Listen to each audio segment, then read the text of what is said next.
मैथिली समझ स्नेही अनुरागी श्रोता का राजीवक नमस्कार। श्रोतागण साहित्यिक यात्रा का नव कड़ी का आइ पुनः हम अपना यूट्यूब चैनल मैथिली स्नेही के माध्यम से अहाँ सब समक्ष उपस्थित भेलहुँ हाँ।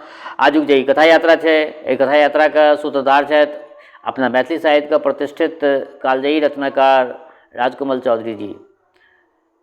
राजकमल चौधरी जी बहुत कमे दिन रचना संसार में रहलखिन, लेकिन जतबे दिन रहलखिन ओ एकटा इतिहास रचि के गेल छथिन। हिनकर सब रचना जे छै से सोचऽ पर विवश करै छै। तो आई हिनकर एक नव रचना अहाँ सबके समक्ष राखि रहल छी। आग्रह यऽ जे संपूर्ण रचना सुनब आ पलखैत में सुनब, सुनला के पश्चात अपना प्रतिक्रिया से अवगत करायब। ओहिसँ पहले एक बात आर कहऽ चाहै छी, जो केओ गोटा नव छी एहि चैनल पर पहले बेर देख रहल छी वा सुनि रहल छी तऽ चैनल सब्सक्राइब कर ली से आकांक्षा। तो बेस लेल जाओ आजुक ई नव रचना राजकमल चौधरी जी के ई रचना जे छै से वैदेही में मार्च 1960 में ई प्रकाशित भेल छलै। ई रचना के शीर्षक छियै कादम्बरी उपकथा। कादम्बरी उपकथा एकटा बहुत अपना सोसाइटी पर, मैथिली सोसाइटी पर में जे छै से एकटा बहुत सुंदर रचना जे छै से ई लिखलखिन हँ। एकटा विधवा जीवन पर में आधारित ई रचना छै। बेस लेल जाओ आजुक ई रचना। 11 वर्षक छली तखन विवाह भेलनि। 17 चढ़ैत चढ़ैत सिंदूर में आगि लेस देलकनि विधाता। बाप के 150 बीघा खेत छलनि, कादम्बरी नैहर चलि एली। बाप संस्कृतक पंडित छलथिन। कादम्बरी लघु कौमुदी से आरंभ कऽ कालिदासक कुमार संभव धरि आबि गेल छली। कुमार संभव समाप्त कऽ उठली तऽ मोन भेलनि जे एना में एक रति अपन मुँह देखैत। घाम से भीजल केश आँखि पर पसरि गेल छलनि। देखलनि जे केशक एकटा लच्छा पाकि गेल अछि। हाथ से एना छुटि कऽ धरती पर खसि पड़लनि। साहस नहि भेलनि जे फेर ओकरा मुँहक सोझाँ एना कऽ लऽ जाइत। साहस नहि भेलनि जे फेर अपन मुँह देखैत। मोन पर एकटा विचित्र अपरिचित अवसाद, जेना भसियाल मेघक कोनो कारी सन टुकड़ी, जेना कोनो फूटल सिलेटक कोना सन खंड, जेना कोनो बिसरल गीतक टूटल सन पाती। माय आबि कऽ कहलथिन जे कादम शांतिपुर से दियर आयल छथि, संग में खवास सेहो छनि। कादम्बरी के देख कऽ गायत्री देवी जेना पाथरक मुरूद भऽ गेली। अब देखियो कादम्बरी अपना सासुर एलखिन हँ, हुनकर दियर गेल छलखिन लाबै के लेल। तऽ आब एतऽ से फेर कथा स्टार्ट होइए। कादम्बरी के देख कऽ गायत्री देवी हिनकर दियादनी भेलखिन, छोट छोट दियादनी।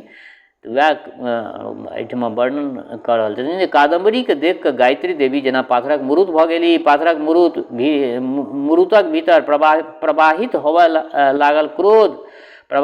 लागल क्रोध, आ ईर्ष्या आ घृणा आ दुख आ आतंक। मुदा तैयो पाथरक मुरूद मुस्कुराए आ बाजल, बहिन दाय, जहिया दुरागमन भेल आ एहिठाम एहि गाम एलहुँ, अहाँके देखबाक लेल मोन माछ जकाँ छटपटाइत छल। आइ भगवती आशा पूर्ण केलनि। गायत्री देवी ई बात बजली। कादम्बरी किछु नहि बजली, अपन छोट दियादनी के उत्तर में किछु नहि बजली। मात्र एतबे कहलनि जे अहाँ पढ़ुआ बाबू लग जाउ, बोखार फेर बढ़ि गेल छनि। नृता के सहरसा पठौने छियै। साँझ खसैत बड़का अस्पतालक डॉक्टर आबि जेता। डॉक्टर लेल चाह ओ जलपानक व्यवस्था करऽ पड़त। माने कादम्बरी ने पढ़ुआ बाबू के धर्म पत्नी गायत्री देवी ने पढ़ुआ बाबू ने केवल हुनक बोखारक उन्माद में पढ़ुआ बाबू चिकरल छलाह। चरनाथ, भौजी के विदागरी करा आनऽ, हमर भौजी के लऽ आनऽ। पढ़ुआ बाबू अर्थात श्री वैद्यनाथ चौधरी शांतिपुर गाम के सबसे पैघ परिवारक स्वामी छथि। 5 भाई अपने आ 5 भाई में ककरो 4-5 टा से कम संतान नहीं। 5 भाई के स्त्री, 2टा विधवा बहिन, 1टा पितामही, 3टा पित्ती। ताहि हिसाब से पितियौत एक साँझ में कते सेर चाउर दालि खर्च होइत छनि से गामक लोकक प्रमुख चर्चा के विषय बनल रहै छै। चर्चा के विषय थिक जे धन छथि वैद्यनाथ, धन छथि चंद्रनाथ, धन छथि शिरनिया वाली कन्या श्रीमती गायत्री देवी। जे गायत्री देवी छथिन वो शिरनिया के छथिन, तें शिरनिया वाली कन्या गायत्री देवी शशिमुखी बहुरिया सत्य धन छथि। सौंसे परिवारक भोजन, पानि, जलखै, वस्त्र, दवाई, जौन, हरवा, बोनि, बच्चा सभक पोथी आ सिलेट, पेंसिल, सत्यनारायणक पूजा, संक्रांति, एकादशी, सोमवारी, पाहुनक आगत स्वागत सब वस्तुक व्यवस्था असगरे कऽ लैत छथि गायत्री देवी। मुदा कादम्बरी के देख कऽ परिवार के उपस्थित पाबि कऽ गायत्रीये टा नहि मानो आनो कन्या आ बूढ़ लोकनि स्तंभित भऽ गेली। बड़की कनियाँके आँखि केहन छनि जे दू मुँहवला दीपक लह लह करैत दुनू टेमी। बड़की कनियाँके धुआ केहन छनि हनुमान जी के सिन्दूरसँ सरस्वतीके प्रतिमाके रंगि देल गेल हुआ। बड़की कनियाँके बाजब एतेक मधुर, एतेक कोमल, एतेक स्नेहसँ भरल छनि, तैयो लोकके हुनक बाजब सुनिते डर किया हुअ लगै छै। बड़की कनियाँ यानी कादम्बरीके आगमनसँ जेना चौधरी परिवारक कोलाहलपूर्ण वातावरणमे रातुक गाछीके निस्तब्धता पसरि गेलै। नहि आयल छलीह तऽ सभक मोनमे छलनि जे कादम्बरीके प्रति अनिवर्चनीय सहानुभूति। बेचारीके कोरामे एकटा बेटो बेटी नहि, जकर मुँह देख कऽ संतोष करितथि। बेचारी चूड़ी फोड़ि कऽ जे गेली से फेर सासुरक मुँह नहि देखलनि, एहन अभाग। मुदा आबि गेली तऽ सभक मोनमे छनि अज्ञात भय। एहि भयके की प्रतिकार? गायत्रीके कल्पना छलनि जे बहिन दाइ हेती सामान्य विधवा स्त्री सन, फाटल नुआ, सुखायल हाथ पैर, देह पर सदिखन कोनो न कोनो रोग बियादि, आँखिमे कोनो न कोनो कारणे सदिखन नोरक टहटही, डेग डेग पर भगवतीके नामक गुहारि, ठाम ठाम पर लोकक नामक उकराग। मुदा एहन नहि छथि कादम्बरी बहिन दाइ। जेना शून्य बादमे असगरे ठाढ़ पाकड़िक पसरल पसरल विशाल वृक्ष होइत, स्वच्छ आ उज्जर वस्त्रमे सोन सन चकचक करैत गोर चाकर देह, आँखिमे धह धह करैत आगिक प्रचंड धधरा। 32-34 वर्षक बिकल रौदमे पाकल सोनक धान, सोनक उफनल धार नहि, बाढ़िमे जलामय भेल बाध बोन, गाम खेत खरिहान सब किछु। गायत्री देवी आ कादम्बरीमे बैसक नहि, सब बातक अंतर। गायत्रीके क्रोधसँ परिवारक जेठ छोट सब भयभीत रहैत छथि। गायत्रीके बिना पूछने बिलरियो भनसाघरमे नहि पैसैए। गायत्री छथि तऽ पितामही प्रतिवर्ष सिमरिया घाट जयबाक सुयोग पबैत छथि। गायत्री नहि रहितथि तऽ चंद्रनाथक स्त्री आ इंद्रनाथक स्त्री आ शंभुनाथक स्त्री 4 दिनमे भिन भिनौज कऽ कऽ अपन अपन ओसारा पर चूल्हानी बना कऽ दलान आ इनार सेहो बाँटि देने रहितथि। गायत्री देवी चौधरी परिवारक लक्ष्मी आ दुर्गा स्वरूपा दुनू छथि। मुदा कादम्बरी चंद्रनाथके कहलथिन जे चंद्रनाथ, अपना आंगनमे सब मिला कऽ 14-15टा बच्चा अछि, स्कूल गामसँ बाहर अछि, रास्तामे 2-3टा पोखरि छै, कियाक ने दलाने पर एकटा गुरुजी राखि लेल जाय, बच्चा सबके पढ़ाई लिखाई हेतै। हिनकर सोच बढ़िया छलनि कादम्बरीके, ओ अपना दियरके कहलखिन। मुदा कादम्बरी इंद्रनाथक स्त्रीसँ कहलथिन, कनिया अहाँके तऽ शिव फाड़य अबैए, पटनावला मिसरजीके गर्मीके छुट्टीमे जे अबै छथिन तऽ चिट्ठी पठा दियौ जे एकटा सिलाइ मशीन नेने अथिन, दाम एहिठाम सब भेट जेतनि। एकटा आंगियो सिबाक होइत अछि से सहरसाके कन्हा दर्जीबाके मुँह ताकऽ पड़ैत अछि, सेहो न देहक भजा न नीक जकाँ सिबले होइ छै कन्हा दर्जी बाबू तऽ। मुदा कादम्बरी रातिमे सुतबासँ पहिने कादम्बरी पितामहीके पैर जँतऽ गेली तऽ पितामहीके आँखिसँ टप टप नोर झरऽ लगलनि, खसऽ लगलनि। बूढ़ीके एहन सुन्दर, एहन स्वभावशाली कनिया आ तकरो संगे भगवतीके व्यवहार तऽ देखू। हमर विश्वनाथ सन पढ़ल लिखल आ गुणवंत छल एहि 10 गाममे केओ नहि छल। गंगाके ओहि पार पटना जाकऽ FA पास कऽ कऽ आयल छल, अंग्रेजी की धुरझार बजै छल। मूवमेंटमे असली गोरा अंग्रेज गाममे अड्डा देने छलै तऽ आर ककरो दुइयो आखर गप नहि होय एहि अंग्रेज सबसँ। हमरे विश्वनाथ तखन गामक लाज रखने छल। विश्वनाथ माने कादम्बरीके परलोकवासी स्वामी। कादम्बरीके आँखिसँ नोर नहि खसलनि। शांत भावे विश्वनाथक पितामहीके पैर जँतैत रहली। अर्थात आँगनमे 2टा गाछ एके संगे ठाढ़ भऽ गेल। तुलसीक गाछ आ नेबोक गाछ तऽ पहिनेसँ छलै। तुलसीके चौरा लग बाँसक तराइ ओछा कऽ बैसल छली कादम्बरी। वैद्यनाथ सोहारी आ परोड़क रस्सा पत्थ लऽ चुकल छलाह।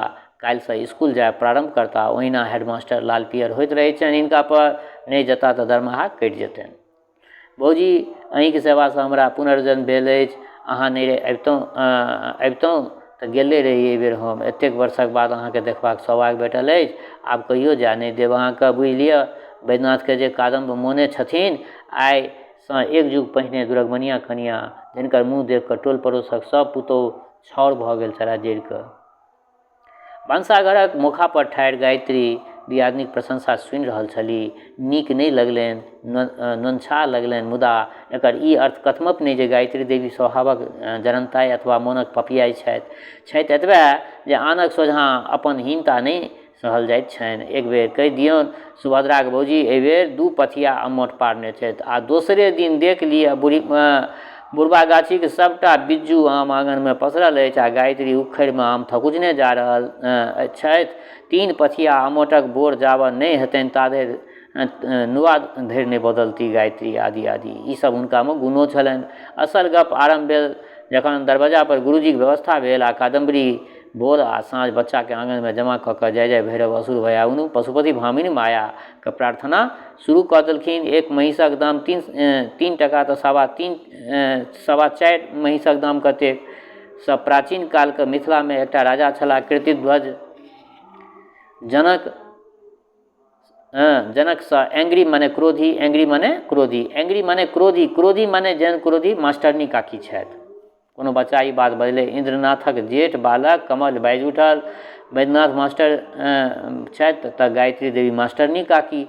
आ बिन पूछने बाड़ीसँ खीरा तोड़ि लेबाक कारणे काल्हिए कमलके गायत्री थपड़ौने छलीह, तेँ गायत्री देवी एंग्री माने क्रोधी काकी बनि गेल छलखिन। ओ बाजले बच्चा, हम कथीके लेल रहबो तोहर मास्टरनी तऽ छथुन बहिन दाइ, एंग्री फैंग्री सब वएह रहथुन, हम कथी लेल रहबो। गायत्री देवी ओसारे परसँ फोफिया लगली। कमल 5 वर्षक अबोध बालक भायसँ त्रस्त कादम्बरीके आँचरमे सनिया लागल। अहाँके मास्टरनी नहि कहने अछि कमल, अहाँके मास्टरनी नहि कहने अछि कमल, हमरे कहने अछि। मास्टरनी तऽ ओकर हमही ने छियै। कादम्बरी बालकक पक्ष लेबऽ लगलखिन। गायत्री पजरि उठली, मुँहसँ धधरा बारय लगलनि। धधरा आ धुआँ क्रोधसँ। अपना तऽ मुँहमे ऊख देबाक लेल एकटा अल्हुआ पेटसँ नहि उखड़लनि आ आँगनक बच्चा सबके चारि खराब केने जाइ छथि। ई छोटकी दियादनी गायत्री हिनका कहलकनि। गायत्री नौए जोरसँ बजैत एहि घरसँ ओहि घर चल गेली। वज्र खसि पड़ल मोन पर, देह पर, अंग पर वज्र खसि पड़ल। पेटमे जेना एकटा पाथरक गोला, पैघ गोला बाहर होबऽ लेल छटपट करऽ लागल। देह पर कसल आंगीमे जेना गेटक गेट पजेबा खसऽ लागल। डाँढ़मे बान्हल बिन पाढ़ीक साड़ी जेना तार तार भऽ जायत। लाले लाल जी बाहर केने हजारक हजार साँप कादम्बक गत्र गत्र पर वज्र खसि पड़लै। दुइये मास नहि भेल छनि आ कमसँ कम 20 बेर गायत्री या बिखक बाँध छोड़ने छथि। पेटसँ एकोटा अल्हुओ नहि बढ़ेलनि। एहिमे ककर दुख। अल्हुए बढ़ायबटा कि जीवनक मात्र प्रयोजन थिक। आब तऽ बहुत पढ़ल लिखल मौगी सब बियाहो नहि करैए। हमही कोन बियाह केलहुँ। दुरागमन भेल, सासुरे एलहुँ, मुदा कहियो 4 सँ 5 दिन गाम नहि रहला। पटनामे पढ़ैत छलाह। छुट्टियोमे मातृके जाइत छलथि प्रायः। ई सब बुझिते नहि बुझैत रहथिन जे हम चल जायब तऽ लोक कादम्बरीके एहि तरहे गरियौतनि, से ओ बुझै नहि छलखिन। गायत्री मोने मोने ई सब बात कादम्बरी सोचै छलखिन। मुदा ई सब बिचारियोके कादम कनली नहि, क्रोध नहि केलनि। मुस्कुराइत बजली, कनिया आन लोक तऽ कहिते अछि, अहूँ छोट लोक जकाँ एहन बात कथा कहब नीक लगैए अहाँके। एहि घटनाके तेसरे दिन किंबा दोसरे दिन गायत्रीके छोटकी बेटी निर्मलाके बाड़ीमे साँप काटि लेलकै। अब सुनियौ, जाबत गोनर झा बजायल जायत जाबत भगता आबैत जाबत मंत्र पढ़ल जाय, कौड़ी फेंकल जाय, निर्मलाके देह पियर हरियर कारी भऽ गेलनि। निर्मला चलि गेली, यानी मरि गेली निर्मला चलि गेली आ गाम भरिमे गोल भऽ गेल जे कादम्बरी साधारण विधवा नहि छथि। गाछ हँकै वाली डाइन छथि। कादम्बरी डाइन छथि। नैरोमे कतेको नेना भुटकाके खा कऽ बैसल छथि। एहिठाम अबिते देरी निर्मलाके टप दऽ खा गेलखिन। डाइन नहि रहितै तऽ माय बाप अपना लग कियाक नहि रखितथिन, सासुर कियाक पठा दितथिन। विधवा छथि मुदा एहन सिलौट सन देह छनि। जाहि राति निर्मला मुइली ताही राति चरवाहा सब देखलकै जे महाराजी पोखरीक भीड़ पर नुआ राखल छनि आ कादम्ब नंगटे गाछी दिस नचैत पड़ायल जाइत छथिन। ई सब चरवाहा सब हल्ला मतलब अथी अफवाह फैलेने रहै। कादम्बरीके आँगन पाठशाला बन्द भऽ गेलनि, आन आँगनमे जायब बन्द भऽ गेलनि, सुख आ शान्तिके सब रास्ता बन्द भऽ गेलनि। 4 दिन आ भरि दिन भरि राति घर आँगनक काज करैत आ कोनो अन्हार घरक कोनमे पड़ल रहैत, या हिनकर जीवन भऽ गेलनि। मुँह पर केओ किछु नहि कहथिन, गायत्रियो नहि, डाइनसँ तऽ झगड़ा के मोल लेत। गायत्री मोने मोन हुनकर दियादनी ई बात कहै। ओ सबसँ पहिले तऽ घरेसँ ने श्रोतागण सबगोटा नीक होइ, डाइन होइ छै कि सुन्दर होइ छै से घरेसँ होइ छै। वैद्यनाथ सब बुझैत बात, परिवारक सब पुरुष बुझैत, मुदा मिथिलाके आँगनमे मौगी जातिके अखण्ड साम्राज्य होइत छै। ई बहुत पैघ बात लिखलखिन हेँ श्री राजकमल जी, जे वैद्यनाथ सब बात बुझै छलखिन, परिवारक सब पुरुष बुझै छलखिन, मुदा मिथिलाके आँगनमे मौगी जातिके अखण्ड साम्राज्य होइत छै। सबठमका यूनिवर्सल ट्रुथ छै लिखलखिन हेँ। के बिलाड़िसँ मुँह नोचाबऽके लेल तैयार हुआ। वैद्यनाथ स्कूलक पुस्तकालयसँ शरदचंद्र चटर्जीके उपन्यास आनि दैत छलखिन। या छल कादम्बरीके एकमात्र संगी, एकमात्र परितोषक, एकमात्र संतोष। शरदचंद्रक किरणमयीके पतन कथा पढ़ैत आ विचारैत जे हम कोनो दिवाकरक संगे रंगून नहि भागि गेलहुँ से नीक केलहुँ। विचारैत जे हमरा राजलक्ष्मी जकाँ बेस्या नहि बनऽ पड़ल, सएह बड्ड सौभाग्यक बात छी। छाती पर पुस्तक राखि नींद छली, सिरमा में राखल डिबिया मिझा गेल छलनि। जाड़क मास छल, मुदा बिना सिरक ओठने भनसाघरमे पड़ल छली। परिवारक आन सब स्त्री अपन अपन बाल बच्चाके संगे अपन अपन कोठलीमे, आ आँगन किंबा दलान पर एकोटा पुरुष नहि। सहरसामे कानपुरसँ नौटंकी आयल छलै नाच करैवला। आइ छै अंतिम राति, सौंसे गामक लोक उनटि कऽ सहरसा गेल अछि देखैके लेल। गाड़ी पर ओहार लगा कऽ कतेक कनिया बहुरिया सब सेहो गेलै हँ। हम तऽ तोहरे ओरिया देखबो चाहे आँखिया फोड़ि देना। श्री किशुन नौटंकी कंपनीके सीता दाइ जखन द्रौपदीके पाठ करैत छथिन आ चिरहरण होयबा काल ओ श्री किशुन भगवानके गोराबै छथिन, हम तऽ तोहरे नामटा जपबो चाहे जिहिया काटि लेना। तखन लोक सबके आँखिसँ साउन भादवके बरखा झरऽ लगै छै। से द्रौपदीके पाठ देखबाक लालसासँ सौंसे गाम सहरसा गेल छै।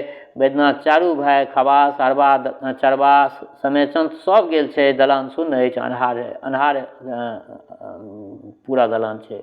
मुदा सुतल कादम्बके भेलनि जे आँगनमे माँ छटपटा रहल अछि। छटपटाइत आ तखन कुहरब भेलनि जे केओ कनि रहल अछि।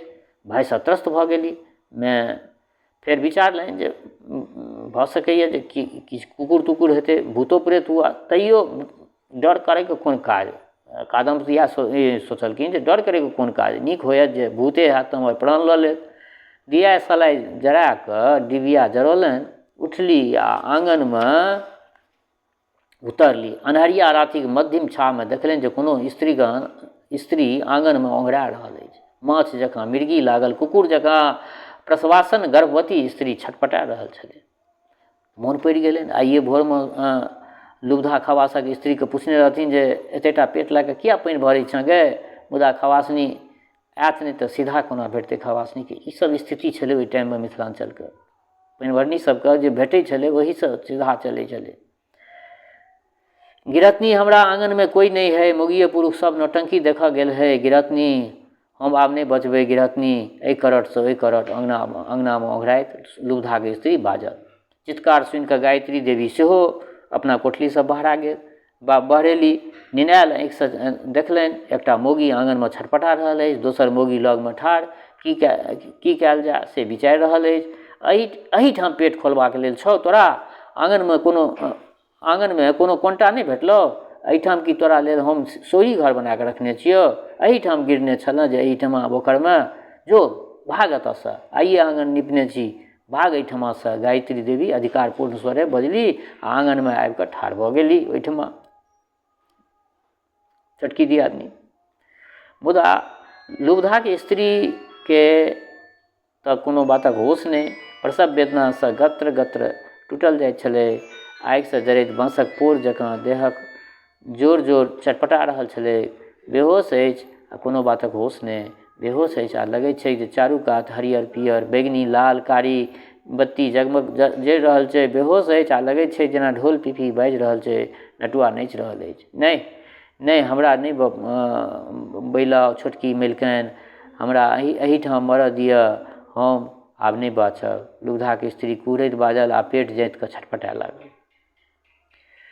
उठै छ कि नहि, जाइ छ कि नहि, दियौ पेट पर 2 लात। गायत्री देवी मनुख नहि रहली, पशु किंबा राक्षसी भऽ गेली। एखन कादम्बरी किछुओ एको शब्द अखन तक नहि बाजल छली। शान्त भावे अनासक्त भावे देख रहल छली, एकटा मनुखक कष्ट, वेदना, हाहाकार आ दोसर मनुखक कठोरता, निष्ठुरता, निर्दयता आ राक्षसी व्यवहार। बीच आंगन में पड़ल छली लुगधाक स्त्री। ओकरा माथ लग ठाढ़ छली कादम्ब आ पैर लग गायत्री। आ गायत्रीक मोन में क्रोधक आ हिंसाक ओ प्रचंड ज्वालामुखी फाटऽवला छलै। जखन ओ लुगधाक स्त्रीके टाँग पकड़ि कऽ घिसियाबऽ लगली, घिचने घिचने आंगन से बाहर फेंक देलनि। गायत्री के जखन क्रोध आबि जाइ छनि तऽ कोनो कथाके होश नहि रहै छनि।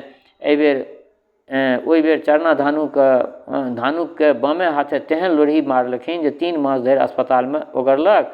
नाक जे टेढ़ भेलै से टेढ़े रहि गेलै। एक बेर तऽ वैद्यनाथक मुँहे नोचि लेने रहथिन गायत्री देवी। मुदा तखनहि कादम्ब बजली, कनिया चुपचाप घर चलि जाउ, हिनकर आखिरी हालत छनि। अहाँके कोनो गत्रमे लाज संकोच नहि अछि? छी, एहन पैघ वंशक कनिया की हाल?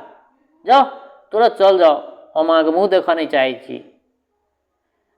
गायत्री कादम्बक चेहरा में अड़हुलक फूल जकाँ आरक्त भेल। दीप शिखा जकाँ जरैत 2टा आँखि दिस देखलनि तऽ गायत्रीके प्राण कंठे में अटकि गेलनि। देखलनि जे ओ दुनू आँखि चेहरासँ बाहर निकलि गेल छै आ पैघ भेल जाइ छै आ हुनका दिस सुदर्शन चक्र जकाँ बढ़ल जाइए। गायत्री काठ भऽ गेली, गायत्री पाथर भऽ गेली। भेलनि जे कादम्बक आँखिक सुदर्शन चक्रसँ बचि जेबाक आब कोनो संभावना नहि अछि। डरसँ एकदम बिल्कुल शिथिल भऽ गेली। लुगधाक स्त्री कुढ़ल आ करौट फेरऽ लागल। माय गे माय, कादम्ब चिकरली, कनिया हमर मुँह की तकै छी? आंगन में बच्चा हवऽ देबै? एम्हर आउ, हिनका उठा के अपना कोठरी लऽ चलू। गायत्रीके साहस नहि भेलनि जे कादम्बक कथा नहि मानितथि। गायत्रीके साहस नहि भेलनि जे हुनका मुँहमे जवाब दितथिन। चमैन नहि बजायल गेल, सोयरीगिरी नहि बनावल गेल। अन्हार रातिमे डिबियाक मध्यम इजोतमे लुगधाक स्त्री एकटा 3-4 सेरक बच्चाके जन्म देलनि। कादम्ब रहै चमैन आ गायत्रीके शयनगिरी छल सोयरी। बच्चाके चिचिएनाइ आ गायत्रीके हर्ष विह्वल चित्कार सुनि कऽ आंगनमे आरो स्त्रीगण सब जागि गेल। कादम्ब बड़ थाकि गेल छली, चुपचाप स्नान करऽ पछुआरा किनार पर चल गेली। छठियारक बाद लुगधाक स्त्री आँचरमे बच्चाके नुकौने आंगन आयल। कादम्ब रौदमे बैसल छली, केश सुखबैत चरखा काटि रहल छली। गायत्री ओसारा पर बैसल धान फटकि रहल छली।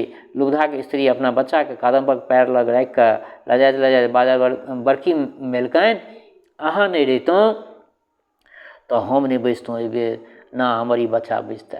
अहाँ महान छी। बहुत सुन्दर बच्चा छलै, छोट छोट पैर हाथ रौदमे झकझक करै छलै। आँचरक गिरसँ एकटा 2 टकी बाहर कऽ कऽ लुगधाक स्त्रीके दैत बजली, बच्चाके दिससँ भगवतीके एकटा छोट छीन छागर चढ़ा दिहन। ओहि राति कबुला केने छलहुँ जे बच्चाके कोनो अमंगल नहि होय, तऽ भगवतीके छागर चढ़ाब। ओसारा पर बैसल गायत्रीके आँखिसँ नोरक धार बहऽ लगलनि। ओसारा पर बैसल गायत्री जे हुनकर छोटकी दियादनी छलनि कादम्बके, हुनका आँखिसँ नोरक धार बहऽ लगलनि। मुदा गायत्रीके नोरक कथा न लुगधाक स्त्री बुझलक आ न कादम्ब बुझलनि जे किया ओ कहलखिन। तऽ बेस श्रोतागण, आइ हिनकर ई रचना रखलहुँ हँ। केहन लागल ई रचना? आग्रह यऽ जे संपूर्ण रचना सुनब आ अपना मित्र मंडलीमे एकरा सबके शेयर सेहो करब। दोसर बात, हमर श्रोता चाहे गाँवमे रहै छी वा प्रदेशमे, देशमे रहै छी वा विदेशमे, सबसँ पहिले तऽ आइ अहाँ सबके सबगोटाके शुभकामना दऽ रहल छी। अपन जे हिंदी नववर्ष जे छै से आइएसँ शुरू भेल हँ। आइ शैलपुत्रीके पूजा सेहो भेल। चैती दुर्गा जकरा कहै, चैत महीनामे सेहो दुर्गा पूजा होइ छै। तऽ आइ प्रथम पूजा शैलपुत्रीके पूजा भेल हँ। एहि पूजाके शुभकामना सबगोटाके दऽ रहल छी। दोसर बात, हमर श्रोता चाहे गाँवमे रहै छी वा प्रदेशमे, देशमे रहै छी वा विदेशमे, जतऽ कतौ रहै छी, स्वस्थ रहू, निरोग रहू, अपना आचरणके पवित्र बनेने राखू। माता जनक नंदिनी जगदम्बा माँ वैदेहीके कृपा सदिखन अहाँ सब पर बरसैत रहै। शुभकामनाके संग जय मिथिला, जय मैथिली।